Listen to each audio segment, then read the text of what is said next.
Harvey of Montrose, followed by the Honourable Member for Airdrie, Chestermere. Thank you very much, Mr. Speaker. Mr. Speaker, having the highest quality teachers is a fundamental pillar of a high-performing education system.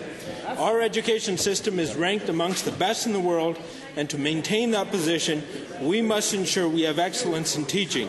Absolutely. To the Minister of Education, what policies are in place to annually review the performance of teachers? Good question. The Honourable Minister.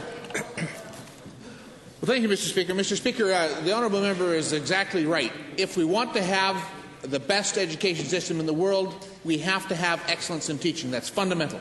We have a very good track record in that regard, and we have some excellent teachers in the province. We have most of our teachers, I would say, are responsible for helping us be among the top 5 in the world. We have a teaching quality standard that outlines the knowledge, skills, and attributes that teachers are expected to demonstrate.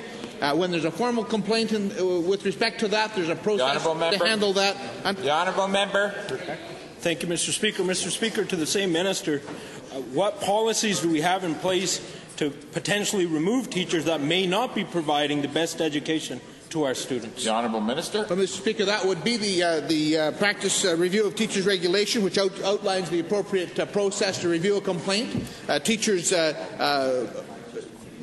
Principals can utilize that process.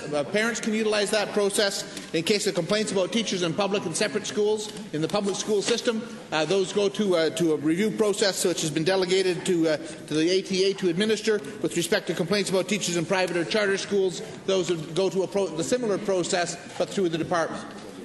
Member. Mr. Speaker, my last question to the same minister. Does the concept of tenure apply in our public education system? And does that potentially create barriers that may not be in the best interest of our students? The Honourable Minister. Short answer, Mr. Speaker, is no. There's no tenure for teachers in Alberta. Teachers are hired by school boards as contract employees, and if they're not performing up to the terms of the contract, the teaching quality standards, their performance can be reviewed and their employment can be terminated. They are professionals, and so there's a process for professional complaint if they're not practicing to a professional level. So, Mr. Speaker, the old concept that teachers are there forever is not true.